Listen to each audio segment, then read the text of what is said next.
Hoy vamos a explicar en qué consiste el mercado repo y por qué es tan importante en un entorno donde la Fed está retirando liquidez del sistema.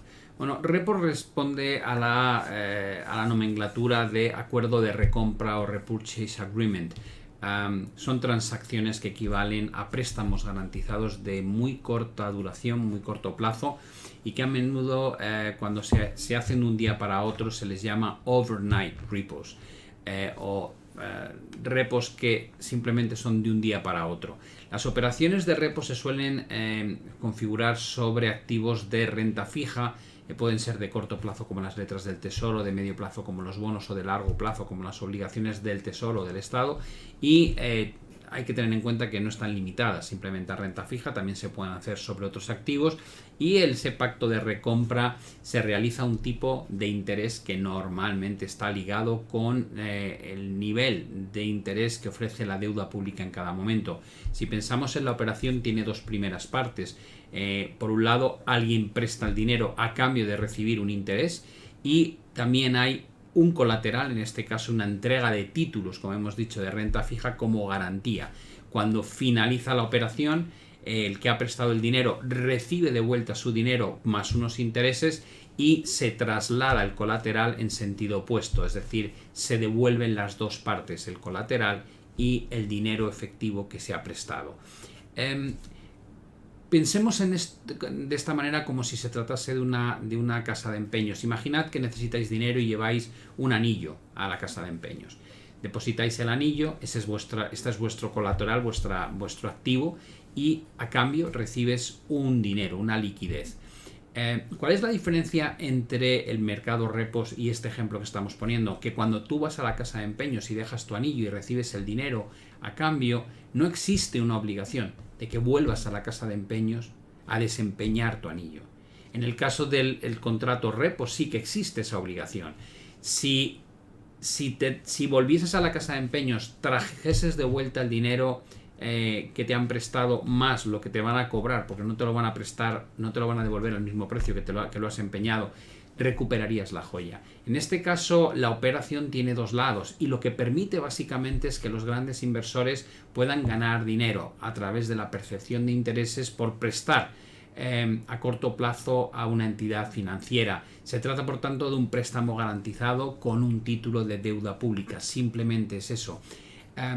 ¿Por qué nos debería importar ahora el mercado de repos en este momento? Pues porque la Reserva Federal está drenando liquidez del sistema, está vaciando parte de la liquidez que inyectó de forma masiva durante los últimos 3 años. Como veis en este gráfico, en 2019 la Reserva Federal también estaba acometiendo un proceso de drenaje de liquidez a través del programa de Quantitative Tightening, que acabó explotando en el mercado monetario y provocando una gran crisis, como veremos a continuación. A día de hoy se está viviendo una situación similar. Estamos viendo ese drenaje de liquidez vía programa de QT, y la pregunta que le han hecho a Powell en el Congreso, en esa Cámara de Representantes, es ¿hasta qué punto no vas a generar un nuevo problema similar al que ya generaste en 2019, que te obligue a cambiar el sesgo y volver a tener que inyectar liquidez en el sistema para evitar el colapso o el incremento de coste de financiación hasta unas cotas que no son las deseadas?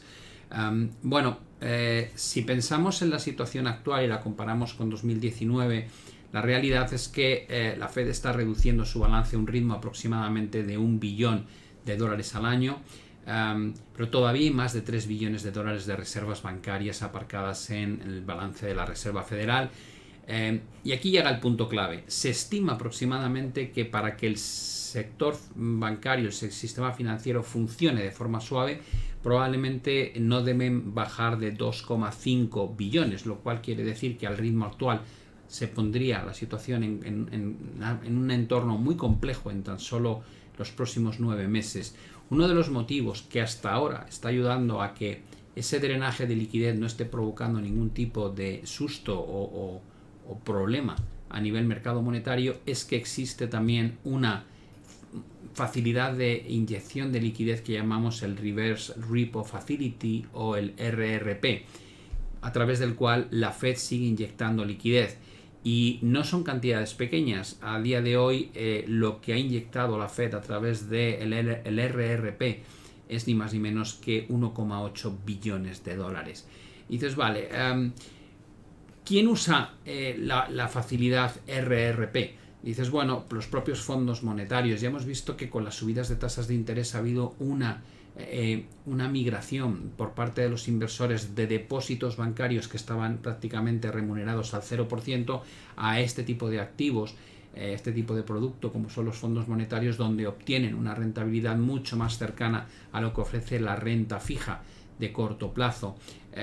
Este crecimiento brutal que han tenido los fondos monetarios de 5,2 trillones, como veis ahí, están utilizando la facilidad de repo inverso para aparcar parte de ese efectivo en las cuentas de la Reserva Federal.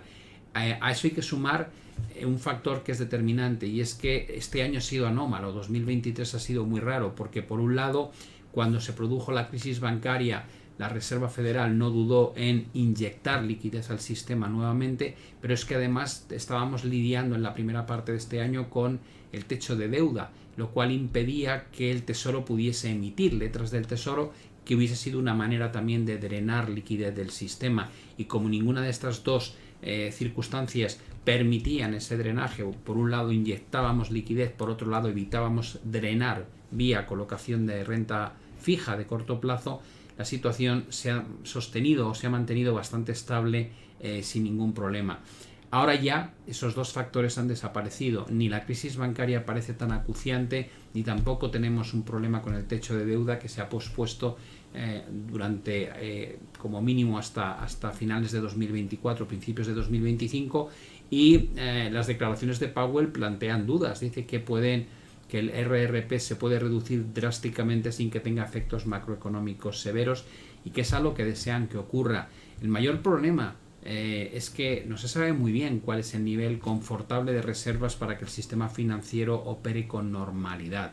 ¿Qué es lo que se quiere evitar? Lo que se quiere evitar, evidentemente, es lo que ocurrió en 2019. ¿Por qué? Porque se calculó mal la liquidez que hacía falta en el sistema, y en un momento dado se produjo una falta de liquidez. Algunos dicen que porque hubo una gran emisión de deuda a la cual acudieron masivamente las distintas entidades, pero por otro lado también había un pago de impuestos corporativos o de empresas que hizo que en ese momento la capacidad o el nivel de liquidez existente cayese de forma abrupta, y ahí vimos el efecto que hubo en el repo overnight, que llamamos, que pasó de estar en torno al 2% a subir por encima del 8%. En algunos casos se dice que llegó a cotizar al 10% durante el día 17 de septiembre de 2019. El análisis que hizo el BIS, ya sabéis que el BIS es el Banco de Pagos Internacionales, o dicho de otra manera, es como el Banco Central para los bancos centrales, sugiere que el problema es más estructural del que quiere reconocer la Reserva Federal.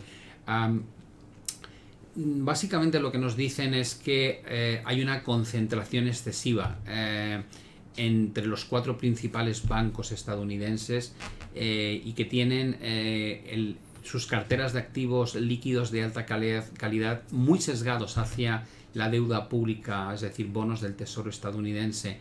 Para que os hagáis una idea, el desequilibrio viene de que los 4 bancos dominan el mercado y poseen aproximadamente el 25% de todas las reservas existentes en el sistema bancario estadounidense, pero tienen mucho más de deuda pública que esas 25%. Aproximadamente el 50% de los bonos del Tesoro están en esas manos de los 4 grandes bancos, los llamados too big to fail, que es el calificativo que se le puso a estas superentidades en Estados Unidos después de la gran crisis financiera vivida en el año 2008.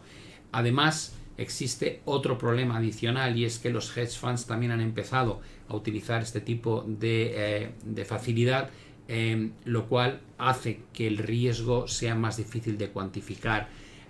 ¿Cuál es la solución que encontró la Reserva Federal al problema en su momento en la crisis del año 2019? Bueno, básicamente inyectar liquidez a mansalva. ¿Cómo lo hizo? Empezó invirtiendo 75.000 millones al día en efectivo temporal y lo hizo durante los 4 siguientes días para sofocar esa crisis de financiación y reducir la tasa de ese 10% de nuevo hacia el 2% donde estaban los fondos federales. Y por otro lado, prestó efectivo a operadores primarios a cambio de valores del Tesoro y otras garantías. Más adelante, la semana siguiente, el Banco de la Reserva Federal de Nueva York dijo: esto es solamente un parche, hay que intentar inyectar liquidez a un plazo más largo, y a partir de ahí extendió esos préstamos temporales a más de un día, lo que se conoció como operaciones a plazo, y básicamente se estructuró en base a letras del Tesoro, lo que se llamó un QE4 encubierto, a pesar de que la Reserva Federal insistía en que no había vuelto a la expansión del balance. Lo cierto es que si no lo hacía con bonos del Tesoro, lo estaba haciendo con letras del Tesoro, y el efecto lo veis en el gráfico. Pasamos de un drenaje de liquidez durante 2018 y 2019 a de repente en la parte final de 2019 tener que recuperar prácticamente, inyectando toda la liquidez que se había drenado en el año y medio previo, lo cual da una idea de hasta qué punto fue susceptible lo que estaba pasando en la Fed y cómo tuvo que reaccionar de rápido, reinyectando todo lo que había drenado en el último año y medio para evitar el colapso del mercado monetario.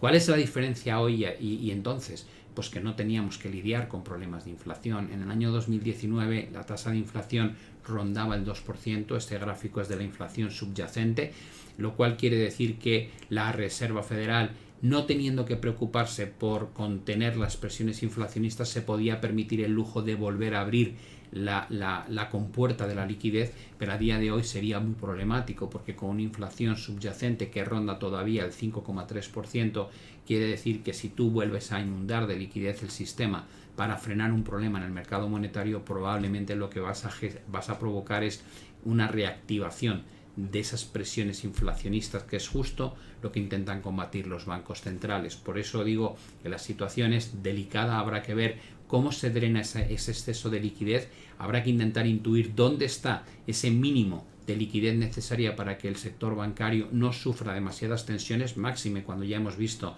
la quiebra de 3 bancos en Estados Unidos a principios de este año. Y recordad que si la solución tuviese que pasar por inyectar masivamente liquidez en el sistema nuevamente, probablemente tendría como efecto contraproducente el reactivar las presiones inflacionistas que precisamente estamos intentando combatir a nivel global en este momento.